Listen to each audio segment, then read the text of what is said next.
eh, jamaah para ustadz yang hadir di belakang ini menyempatkan waktu untuk memberikan dukungan pembelaan kepada Ustadz Gus Nur. Mari gunakan akal pikiran, gunakan akal sehat untuk melihat sesuatu.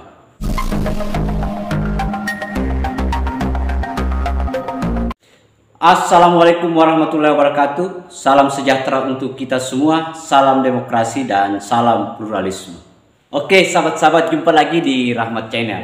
Nah, untuk kali ini sahabat-sahabat sekaitan dengan kasus si Sugitnur, tapi ini dilakukan oleh teman-teman mereka, kelompok-kelompok mereka yang merasa kecewa dengan proses penyelidikan, penahanan, kemudian proses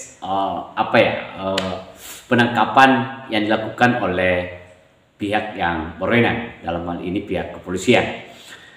Nah, seperti apa kekecewaan mereka dan seperti apa harapan-harapan mereka yang sampai hari ini belum terwujud sahabat-sahabat dan sudah hampir putusan. Terlebih dahulu mari kita lihat videonya. Jamaah para ustadz yang hadir di belakang ini menyempatkan waktu untuk memberikan dukungan pembelaan kepada Ustadz Gus Nur. Gus Nur ditahan, kita merasa kecewa dan kita merasa sakit. Padahal kasus yang disangkakan ini kasus yang menurut kami ini suatu hal yang mustahil. Hal yang mustahil, kenapa? Kok mubahala dikatakan penistaan agama? Di mana nyari ilmunya itu? Di mana penempatannya? Makanya kami hadir di sini tuh mubahala hal yang mustahil kok disangkakan gitu loh. Kalau kita bilang penyidik ini bodoh, mustahil bodoh karena pendidikannya kan tinggi. Ya kan? Tapi kok melakukan hal yang mustahil bagi umat Islam? Mubahala itu adalah dibilang penista agama, padahal mubahala itu jelas di dalam Al-Qur'an disebutkan di ayat Al-Imran di ayat 59 sampai 61 bahwa mubahala itu adalah syariat Islam. Bahkan pernah dicontohkan oleh baginda besar kita Nabi Muhammad sallallahu alaihi wasallam. Pada saat itu beliau difitnah atau orang-orang kafir, orang-orang Yahudi itu memfitnah Rasulullah. Akhirnya Rasulullah bermubahalah dengan membawa keluarganya, membawa anaknya, membawa istrinya, tapi orang kafir itu tidak mau atau tidak berani untuk bermubahalah kepada Rasulullah sallallahu alaihi wasallam. Kenapa? Karena mereka yakin, mereka tahu bahwa Rasulullah ini benar. Yang namanya mubahalah itu pasti akan berefek dengan orang yang tidak benar. Demikian pun di dalam kasus Gus Nur ini. Pihak penyidik ini nanti akan kena mubahalah juga. Karena secara tidak langsung penyidik ini membenarkan. Kenapa dikatakan membenarkan? Karena menangkap gitu loh. Karena sudah menangkap Gus Nur, itu intinya berarti sudah membenarkan orang yang melaporkan. Kalau pihak penyidik tidak membenarkan orang yang melapor, nggak akan ditangkap Gus Nur, diacuhkan gitu loh. Ah, lu cerita apa sih, lu itu mubahalah, itu ini laporan lu nggak beres nih. Itu baru. Tapi dengan adanya ditanggapi,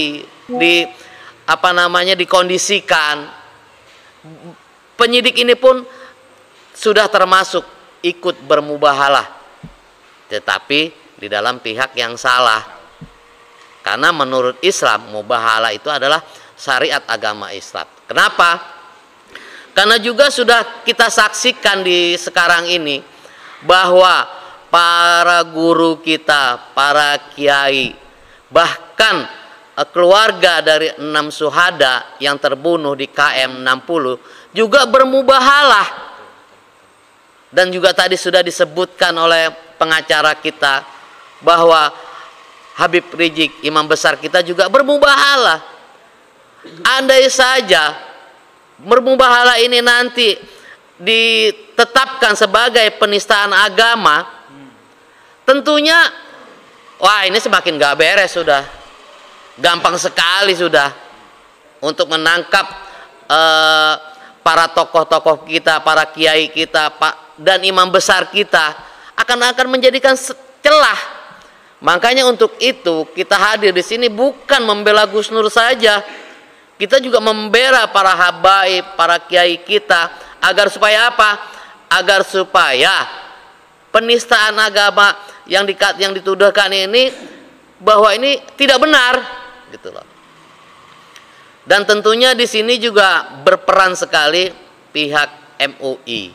Seperti tadi sudah diberikan paparan oleh pengacara kita bahwa ada salah satu, mungkin ini juga bisa dikatakan oknum, karena yang namanya MUI itu fatwa, menyatakan fatwa penistaan agama itu harus melalui surat, tidak dengan statement, tidak dengan ucapan. Ini tentunya oknum. Kalau memang benar bahwa dari pihak penyidik menyatakan sudah ada koordinasi atau konfirmasi dari pihak MUI, tentunya akan melihatkan bukti fatwa tersebut, karena yang namanya fatwa itu bukan dari ucapan tapi berupa surat dari MUI menyatakan penistaan agama.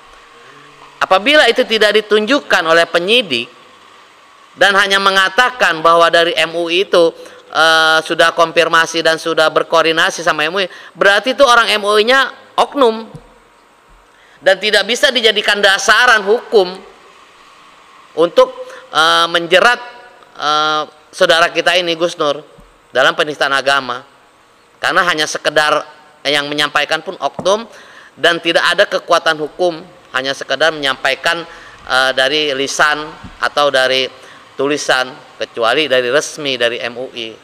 Itu merupakan lembaga yang mengeluarkan fatwa tersebut. Saya rasa itu cukup ya, Tat ya. Nah, itu tadi sahabat-sahabat, kita sudah lihat videonya bagaimana mereka kecewa berat terhadap penyidik karena merasa bahwa penyidik itu mendukung pelapor, dalam hal ini Mas Dodo, dan mereka menganggap bahwa apa yang dilakukan penyidik itu adalah ikut melanggar juga syariat, ketentuan dari mubahalah. Harus disampaikan kepada mereka bahwa apa yang dilakukan oleh pihak kepolisian dengan menahan sudah jelas aturannya, bahwa orang yang ditahan itu sudah cukup bukti, minimal 2 alat bukti yang mendukung bahwa dia melanggar. Saya kira kita sebagai warga negara yang taat dan patuh terhadap hukum, ya sudah, pihak kepolisian tidak mungkin akan menahan seseorang tanpa ada dugaan yang kuat. Nah, dia lakukan itu, bos. Nah, pastilah karena si Gus Nur diduga keras dan cukup bukti, maka secara otomatis dia ditahan. Soal penahanan, ya kita tahu bahwa itu adalah hak penyidik yang tidak bisa diintervensi oleh siapapun. Nah, baik Kapolri, polisi-polisi yang lain, tetapi itu adalah haknya penyidik dengan melihat atau mempertimbangkan kondisi yang ada. Yang harus dilihat bahwa si Gus Nur, si Bambang Tri itu sudah 2 kali. Misalnya si Gus Nur dengan kasus yang Betty yang beda-beda tipis, sama dengan si Bambang Tri dengan Betty juga, kasus Betty juga beda-beda tipis, buku juga kan, hoax juga kan. Nah, artinya pihak kepolisian mempertimbangkan banyak aspek. Nah, soal MUI merasa bahwa apa yang dilakukan si Gus Nur itu benar, pastilah dia akan mengeluarkan itu. Dan apa yang dilakukan oleh MUI dengan tidak mendukung gerakan mubahalah yang dilakukan oleh si Sugik Nur itu, ya wajar saja, tidak bisa lah. Iya, jangan berpikir bahwa apa yang Anda lakukan itu dengan mengatasnamakan agama itu benar-benar saja, jangan. Kadang menggunakan agama sebagai tameng, sebagai alat, kan begitu. Nah, jangan-jangan MUI itu membacanya seperti itu. Nah, itu sahabat-sahabat. Nah, saya kira itu. Terima kasih banyak. Akhir kata dari saya, wassalamualaikum warahmatullahi wabarakatuh. Salam demokrasi, salam pluralisme, NKRI harga mati.